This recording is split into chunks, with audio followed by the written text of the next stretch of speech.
My mom left DC. She was like one of the people who left the DC area. When she did that, it was automatic that I wouldn't live in DC.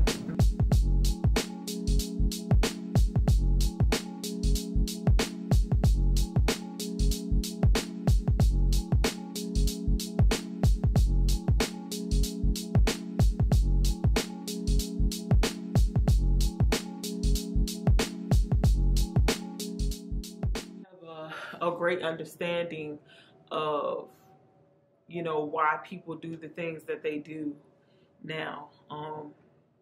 Not everything, but I do understand why African American men and boys, it's like they feel like it's their destiny to do that, because I guess, nobody wants to do the things that they're doing in the hood, but like if you don't know anything else, it's all you've ever known, it's all you've ever seen, so you just grow up thinking like, oh, this is the next step for me. One thing that my dad and my mom gave me, my mom left DC. She was like one of the people who left the DC area. When she did that, it was automatic that I wouldn't live in DC. My father left DC, and I saw where he lived. And so without them knowing they did that, they were doing that for me, they basically instilled it in me by their actions that I wasn't going to live in the ghetto because they left. When my father shared the story with me of how he quit smoking, it was powerful. And I said to myself, my father quit smoking and he did it like it was nothing. The way that he told me the story, he said he smoked one cigarette from the pack, he crumpled it up and threw it in the garbage, and he was done from that day. And when he told me that story, I was about 11 or 12. I wasn't even smoking yet, but I ended up smoking cigarettes, marijuana.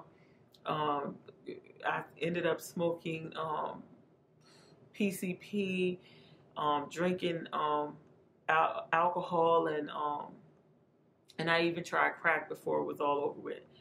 But because I remembered my father's story, my mother didn't have as easy of a time, but because of my dad, I knew that I had the strength in me to just quit when I was ready. And that's what happened to me. I'd never been to rehab. And the funny thing to me is that like a lot of people in my family have gone to rehab. And I've tried those drugs and I've never had rehab, but I do have the Most High in my life.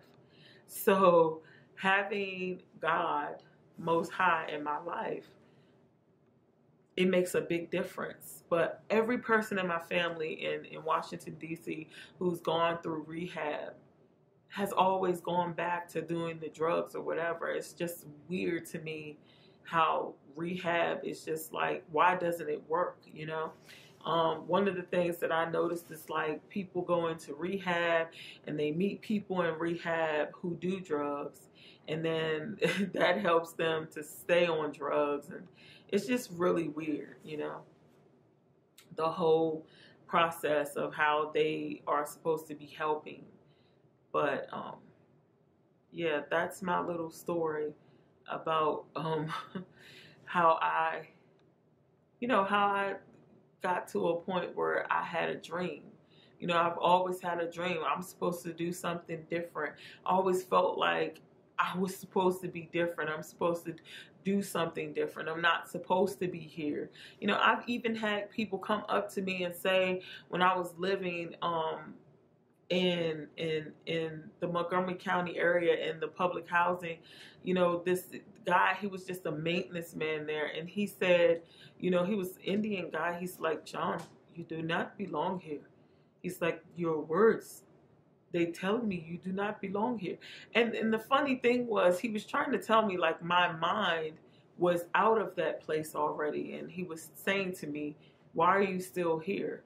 Your mind, your wisdom, your understanding of life is not here. He's saying who you are does not fit the bill. It does not you don't fit in here. You know, you are not a piece of this whole puzzle here, you know. So I'm glad that I went through all of that. I'm glad that I came through it and everything, because it makes me care. Because I do realize this, and I want to make that clear, that I have come away from those things. I don't live that way anymore. I don't think that way anymore. I've been clean and sober since before I was saved. Yeah, before I was saved, I quit smoking cigarettes. Before I was saved in 1997, I had no drugs in my system. You know, as I said, you know, I was very blessed. I still know that it was God. I know that it wasn't me doing that myself. And I acknowledge that, because I'm not going to be like Nebuchadnezzar and lose that because I think that I did it on my own. I know that I didn't, because what makes me more special than anybody else in my family who has tried over and over again to get off the drugs? But when you find yourself in a position where you're given this help from God, He must want you to do something with that. And so I believe that I was not born in a certain, you know, in a better situation because I care. And I don't think that I would care about the people where I came from if I hadn't had the opportunity to grow up in the middle of that mess. If I wasn't molested and raped and abused in that mess, I wouldn't care, because I wouldn't know how it is. I would just sit back and judge them like other people do. I know that I would. I'm no better than the next person who judges people in the hood. It's just that I've been there, so I know it's not true. I know the truth because I lived it. So you can have dreams too, you know. Start looking at other people's lives, you know. Start looking at other people's lives and get an understanding of what you can have, what you can be, you know, what you can do. You know, mostly what you can be and what you can do. The having part, it comes with it. But number one, you have to do what you love. Make sure that you're doing something that you love. That's one of the things that, you know, even when I was on the right path, once I found the right path in life, I had to get to a place where I said, I'm going to do something because I love doing it. I'm not going to seek to do something because I want to make money. That's stupid, you know. When you do that, eventually you will be unfulfilled. You know, when you do that, you're not helping anyone. You're not doing anything with your life. And if the only reason that you're here is to make money, there are plenty of people already doing that. Our Father in heaven doesn't need anybody else down here to be selfish and greedy. There are people who are assigned to that. Okay. Hey tube, it's me, Chauny.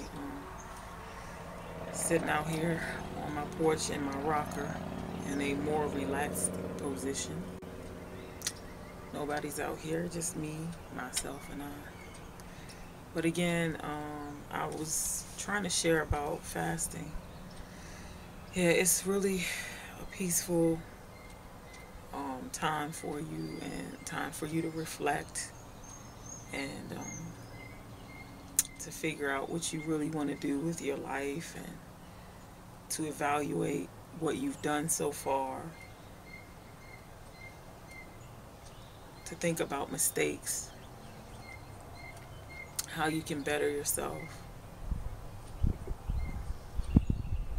It's such a really, really peaceful time.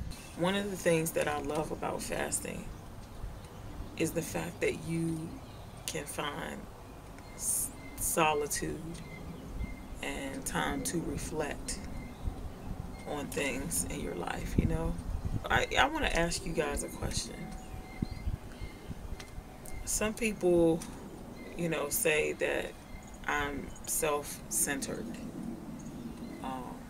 you know, or self-absorbed, whatever.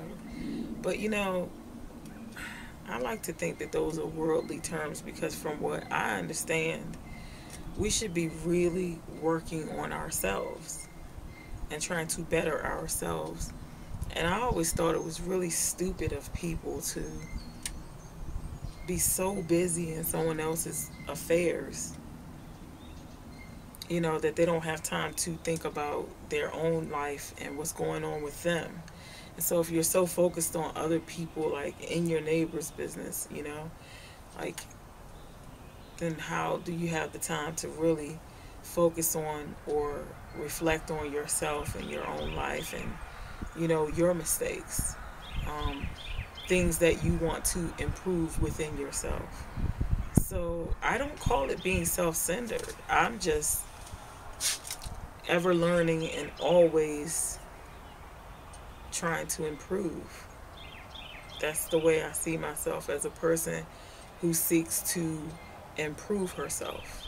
And that is what my life is all about. Like, I don't have time to figure out what the neighbors are doing or any of that. And, or on the job, like, people wanted to know what was going on with me, but I just don't comprehend how, if you have, a family, children, husband, or even some of the family dynamics of what I just named, sisters, brothers, mom, dad, how can you have these other responsibilities and still find the time to be involved in other people's affairs? Now, what I've witnessed happening throughout the years is that, when you don't act like you got something to attend to in your own house, then God will give you something to attend to. He'll stir things up so that you can leave other folks alone, because we should be attentive to our children. I mean, even when they're older, they're teenagers and in their 20s. I found out they still need you, The world likes to teach us that at 18, they don't need us. Even in high school, they're trying to tell us kids don't need us. But our kids need us, man. I mean, there's so much for us to be doing. That's why, for me, it's easier to share through my writing and through the internet, because I have a family that needs so much from me.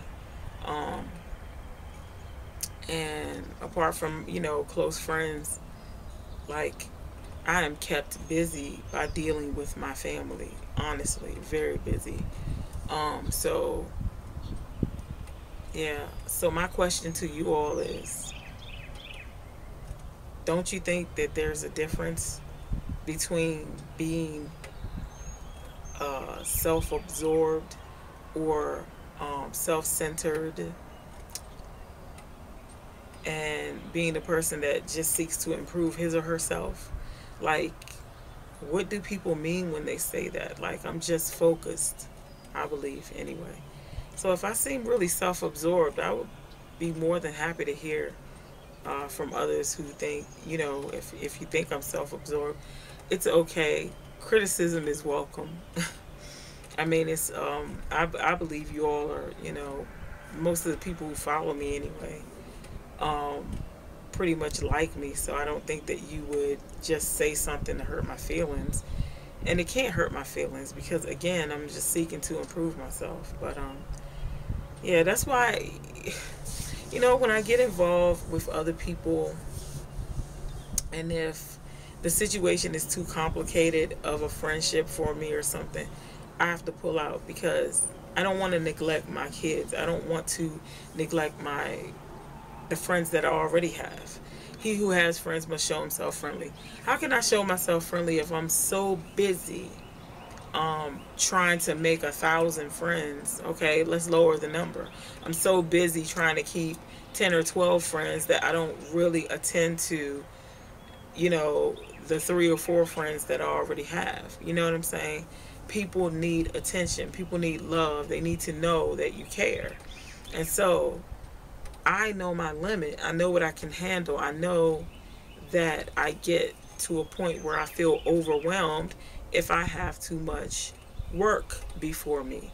And just like on any job, you know what? Look at your family and your life as work. There are things that you need to work on in your relationships with different family members. So, are you adding too many friends to your life, and then you turn around, you don't have enough time for your husband, your children, the friends that you've had for many years already, your mom, your dad, your sisters and brothers. You know what I'm saying? I get overwhelmed, and that's just it for me, if I have too much going on. And so one of the things for me is that I don't like to make commitments and then I can't keep them. It's very rude. Hope you guys can hear me over the motorcycle, but it's very rude to make promises and then you can't keep them. You know, it's not cool. So I don't know what you guys think about that, but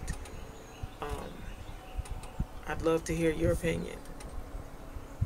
I just think that if you have a bunch of friends, I mean, you're accountable to God to be good friends to them. I think that's what the scripture, he who has friends must show himself friendly, means. And yeah, sometimes like my life is so busy that I get really drained and tired just from having interactions with other people. So I know what I can do. You need to know your limits. Yeah, people's like alcohol for me. I can't have too much, man. I be tipsy. No, I'm not tipsy, but I be tired. You know, I'm telling you, I can get mentally tired before I can get physically tired. I can beat this old body of mine up for a long time.